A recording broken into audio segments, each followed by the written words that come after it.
او حتى كصانع لعب يلعب كقلب دفاع في مباراه اليوم. لمسه اماميه سريعه حاضره هنا وكرويه تاتي العرضيه الله في شوط المباراه الثاني.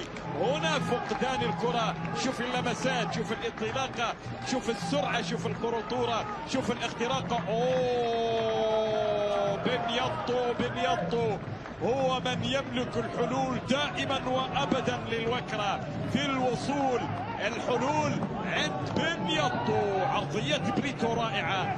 متابعة القادمة الثانية لن يسلم او يستسلم بسهولة، يملك كل المقومات للعودة والتسجيل، لكن الوكرة يستمر في نهبه الهجومي، في اداء الهجومي. علي كرمي عرضية خطيرة، بنياطو هوبا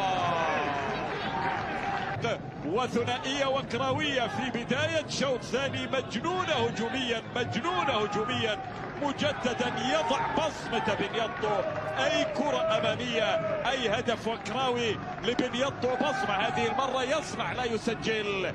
من يسجل؟ عمر علي أخيرا الوكرة. بنياطو في الطرف الأيسر يلعب كرة ممتازة في المساحة. عمر علي خطيرة، الله يتقمص دور المهاجمين، يسجل ثالث الأهداف لمصلحة الوكرة، ثالث الأهداف للوكرة. سقطة قوية، سقطة كبيرة للسيرية، للشواهين التي لا تحلق في هذا المساء، للشواهين التي لا تظهر بأي أداء هجومي. رائع عمر علي، رجل المباراة للأمانة عمر علي. نقلة ولمسة أمامية تعود في الوسط. أحمد سباعي للسيرية، كرة بينية ممتازة من سباعي، ممتازة إلياس عبد القادر. إلياس هوبا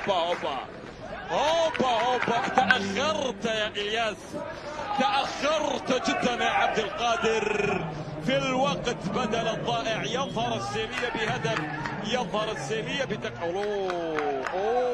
يا أحمد سباعي. الله على الصناعة، على التمريرة، على الكرة البينية الكاسرة لدفاع